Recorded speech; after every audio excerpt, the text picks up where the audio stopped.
Hi friends, welcome back to Padmini's kitchen. എല്ലാവർക്കും നമസ്കാരം. ഇന്ന് ഞാനിവിടെ ഉണ്ടാക്കാൻ പോകുന്നത് ഒരു നല്ല നാടൻ ചിക്കൻ പെരട്ടാണ്. ഇതിന് ഗ്രേവി ഒന്നും ഉണ്ടാവില്ല. കഷ്ണങ്ങളിലൊക്കെ നല്ല മസാലയൊക്കെ പിടിച്ച് നല്ല സ്പൈസി ആയിട്ടുള്ള വളരെ ടേസ്റ്റി ആയിട്ടുള്ള ഒരു ഡിഷാണ്. ഇത് ചോറിൻ്റെ കൂടെ ഒരുപാട് സ്പൈസി അല്ലാത്ത കറികളൊക്കെ കൂട്ടി കഴിക്കാൻ നല്ല ടേസ്റ്റാണ്. ഇത് നിങ്ങളെല്ലാവരും ഒന്ന് ട്രൈ ചെയ്ത് നോക്കണം. തീർച്ചയായിട്ടും നിങ്ങൾക്ക് എല്ലാവർക്കും ഇഷ്ടപ്പെടും. എൻ്റെ ചാനൽ സബ്സ്ക്രൈബ് ചെയ്യാത്തവരുണ്ടെങ്കിൽ സബ്സ്ക്രൈബ് ചെയ്യണം. അതിനടുത്ത് കാണുന്ന ബെല്ലൈക്കൺ ക്ലിക്ക് ചെയ്ത് കഴിഞ്ഞാൽ ഞാൻ ഇടുന്ന വീഡിയോസിൻ്റെ എല്ലാം നോട്ടിഫിക്കേഷൻസ് നിങ്ങൾക്ക് കിട്ടിക്കൊണ്ടിരിക്കും. ഇനി നമുക്ക് ഇതിന് വേണ്ട ഇൻഗ്രീഡിയൻസ് എന്തൊക്കെയാണെന്ന് നോക്കാം. ഇത് 1 കിലോ ചിക്കൻ ചെറിയ പീസുകളാക്കി നന്നായി ക്ലീൻ ചെയ്ത് വെച്ചിട്ടുള്ളതാണ്. 4 തണ്ട് വേപ്പില, ഇഞ്ചി 2 ഇഞ്ച് നീളത്തിൽ എടുത്തിട്ട് കനം കുറച്ച് അരിഞ്ഞു വെച്ചിട്ടുള്ളത്, വെളുത്തുള്ളി 12 അല്ലി അരിഞ്ഞു വെച്ചിട്ടുള്ളത്, ഒരു പകുതി ചെറുനാരങ്ങ, 4 പച്ചമുളക്, അധികം എരിവില്ലാത്ത പച്ചമുളകാണ്. ഇത് പകുതി തേങ്ങ കൊത്തിയെടുത്ത് അരിഞ്ഞു വെച്ചിട്ടുള്ളത്, 250 ഗ്രാം ചെറിയ ഉള്ളി കനം കുറച്ച് അരിഞ്ഞു വെച്ചിട്ടുള്ളത്, മുളക് പൊടി 2 ടീസ്പൂൺ, മഞ്ഞൾപ്പൊടി 1/2 ടീസ്പൂൺ, മല്ലിപ്പൊടി 4 ടീസ്പൂൺ, ഗരം മസാല 1/2 ടീസ്പൂൺ, വെളിച്ചെണ്ണ 5 ടേബിൾ സ്പൂൺ, കുരുമുളക് പൊടി 1/2 ടീസ്പൂൺ, ഉപ്പ് ആവശ്യത്തിന്.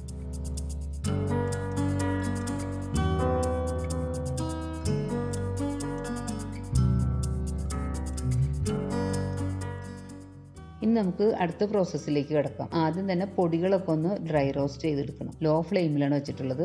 നമുക്ക് മഞ്ഞൾപ്പൊടി, മല്ലിപ്പൊടി, മുളക് പൊടി ഇട്ടെടുത്ത് ഇത് നമുക്ക് നന്നായിട്ട് പച്ചമണം മാറുന്നത് വരെ കരിഞ്ഞു പോകാതെ വറുത്തെടുക്കണം. ഇത് ലോ ഫ്ലെയിമിലാണ് കേട്ടോ ചെയ്തുകൊണ്ടിരിക്കുന്നത്, അല്ലെങ്കിൽ കരിഞ്ഞു പോകും പൊടി. ഇപ്പോൾ ഏകദേശം ശരിയായിട്ടുണ്ട്, മൂപ്പ് പാകമായിട്ടുണ്ട്. ഇനിയിപ്പോൾ ഇതിൽ നിന്ന് ഇപ്പം തന്നെ മാറ്റി വെക്കണം, അല്ലെങ്കിൽ പൊടി കരിഞ്ഞു പോകും. ഇനി നമുക്ക് ചിക്കൻ ഒന്ന് മാരിനേറ്റ് ചെയ്ത് വെക്കണം. 1/2 മണിക്കൂറോളം അങ്ങനെ ചെയ്ത് വെക്കണം.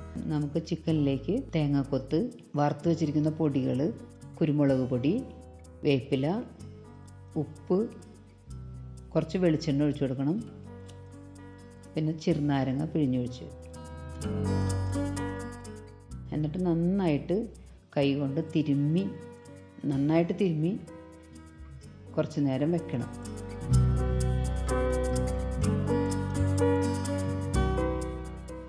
ഇതെല്ലാം കൂടി കൈ കൊണ്ട് നന്നായി തിരുമ്മി ശരിക്കും അമർത്തി മൂടി വയ്ക്കുക. ഒരു 20 മിനിറ്റോളം വെക്കണം. ഇനി നമുക്ക് കുക്ക് ചെയ്യാൻ തുടങ്ങാം. അതിന് ഞാൻ മീഡിയം ഫ്ലെയിമിൽ ചീനച്ചട്ടി അടുപ്പത്ത് വെച്ചിട്ടുണ്ട്.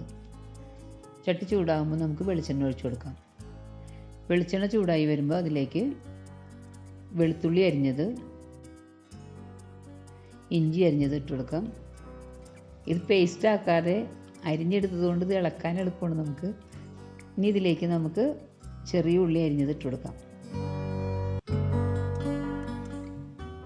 ഇത് നന്നായി ഇളക്കി വഴറ്റാം.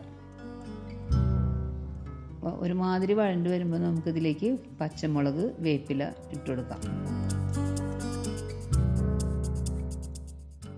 ഇതൊരു മീഡിയം ഫ്ലെയിമിലിട്ട് അടുക്കി പിടിക്കാതെ നമുക്ക് ഇളക്കി കൊടുക്കാം.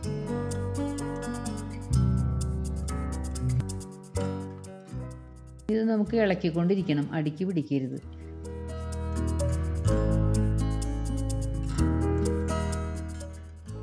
ഇതൊരുപാട് മൂക്കേണ്ട കാര്യമൊന്നുമില്ല. ഒരു ഹാഫ് കുക്കായി വരുമ്പോൾ നമുക്ക് ഇതിലേക്ക് മാരിനേറ്റ് ചെയ്ത് വെച്ചിട്ടുള്ള ചിക്കൻ ഇട്ട് കൊടുക്കാം. ക്ഷമിക്കണം കേട്ടോ, ചിക്കൻ ഇതിലേക്ക് ഇടുന്നത് വീഡിയോയിൽ വന്നിട്ടില്ല. ഉള്ളി വഴറ്റിയതും ചിക്കനും എല്ലാം കൂടി നന്നായി ഇളക്കി യോജിപ്പിക്കണം. ചിക്കൻ ഇതിലേക്ക് ഇട്ട് കൊടുക്കുമ്പോൾ നമ്മൾ ലോ ഫ്ലെയിം ആക്കി വെക്കണം, അല്ലെങ്കിൽ അത് അടുക്കി പിടിക്കാൻ സാധ്യതയുണ്ട്. ഇനി നമുക്കിത് കുറച്ച് നേരം മൂടി വയ്ക്കാം. അപ്പോൾ ഇങ്ങനെ ലോ ഫ്ലെയിമിൽ ചൂടായി വരുമ്പോഴേക്കും ചിക്കനിൽ നിന്ന് തനിയെ വെള്ളം വന്നോളും.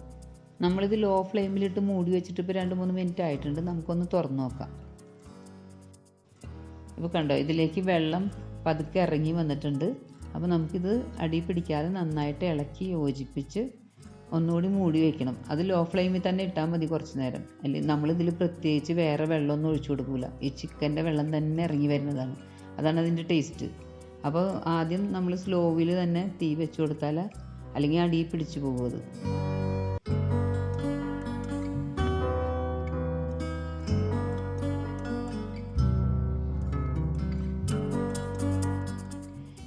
ഇനി നമുക്കിത് കുക്കായി വരുന്നത് വരെ ഇതുപോലെ തന്നെ ഇടയ്ക്ക് തുറന്ന് നോക്കി കൊടുത്തുകൊണ്ടിരിക്കണം.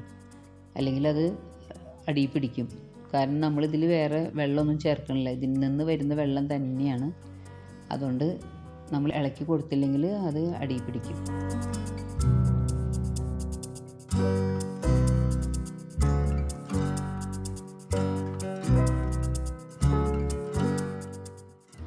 ഇപ്പോൾ ചിക്കൻ ഓൾമോസ്റ്റ് കുക്കായിട്ടുണ്ട്. വെള്ളമൊക്കെ വറ്റി നല്ല വാസനയൊക്കെ വരുന്നുണ്ട്. ഇനി നമുക്കിതിലേക്ക് ഗരം മസാല ആഡ് ചെയ്ത് കൊടുക്കാം. ഇനി നമുക്കിത് നന്നായി ഇളക്കി യോജിപ്പിച്ച് കൊടുക്കാം.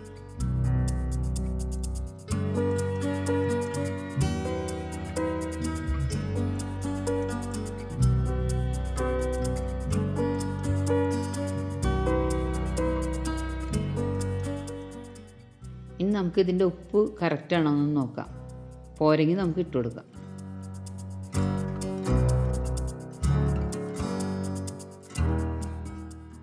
ഇതിങ്ങനെ ലോ ഫ്ലെയിമിലിട്ട് നമ്മൾ സാവധാനം ഇളക്കി മസാലകളൊക്കെ നന്നായിട്ട് കഷ്ണത്തുമൊക്കെ പിടിച്ച് വരണം. ഇതാണ് ഇതിൻ്റെ പ്രത്യേകത.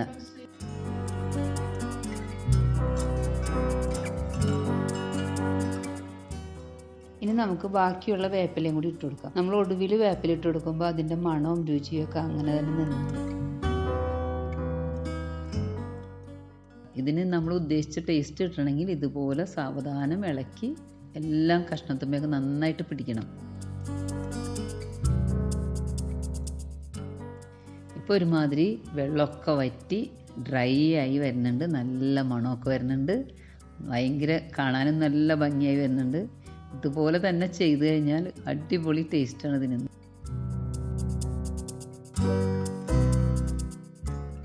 ഇത് ചോറിൻ്റെയും മോരുകറിയുടെയും കൂടെ നല്ല കോമ്പിനേഷനാണ്. വളരെ ടേസ്റ്റി ആയിട്ടുള്ളൊരു ഡിഷാണ്. നിങ്ങളെല്ലാവരും ഒന്ന് ട്രൈ ചെയ്ത് നോക്കണം. എല്ലാവർക്കും ഇഷ്ടപ്പെടും. ഇപ്പോൾ കണ്ടോ, എല്ലാം നന്നായിട്ട് കഷ്ണത്തുമ്മയൊക്കെ പിടിച്ച് നന്നായിട്ട് യോജിച്ചിരിക്കുന്നുണ്ട്. ഇപ്പോൾ നമ്മുടെ ചിക്കൻ പെരട്ട് റെഡി ആയി കഴിഞ്ഞു. ഇനി നമുക്ക് സെർവ് ചെയ്യാം. ഇത് നല്ല സ്പൈസിയും ഡ്രൈ ആയിട്ടുള്ളൊരു ഡിഷാണ്. ഇത് ചോറിൻ്റെ കൂടെ ഏതെങ്കിലും എരിവ് കുറഞ്ഞ കറി കൂട്ടി കഴിക്കാനായിരിക്കും നല്ലത്. ഞാനിത് സെർവ് ചെയ്യാൻ പോകുന്നത് നവര അരിയുടെ ചോറും മോരുകറിയും കൂടിയാണ്. നിങ്ങളെല്ലാവരും ഒന്ന് ട്രൈ ചെയ്ത് നോക്കണം. എല്ലാവർക്കും ഇഷ്ടപ്പെടും. ഇത് നിങ്ങൾക്ക് ഇഷ്ടപ്പെട്ടിട്ടുണ്ടെങ്കിൽ ലൈക്ക് ചെയ്യണം, ഷെയർ ചെയ്യണം. സബ്സ്ക്രൈബ് ചെയ്തിട്ടില്ലെങ്കിൽ സബ്സ്ക്രൈബ് ചെയ്യണം. അതിനടുത്തുള്ള ബെല്ലൈക്കൺ ക്ലിക്ക് ചെയ്താൽ ഞാനിടുന്ന എല്ലാ വീഡിയോസിൻ്റെയും നോട്ടിഫിക്കേഷൻ നിങ്ങൾക്ക് കിട്ടിക്കൊണ്ടിരിക്കും. ഇനി ഒരു നല്ല നാടൻ റെസിപ്പിയുമായി അടുത്ത വീഡിയോയിലൂടെ കാണാം. Thank you. Bye bye.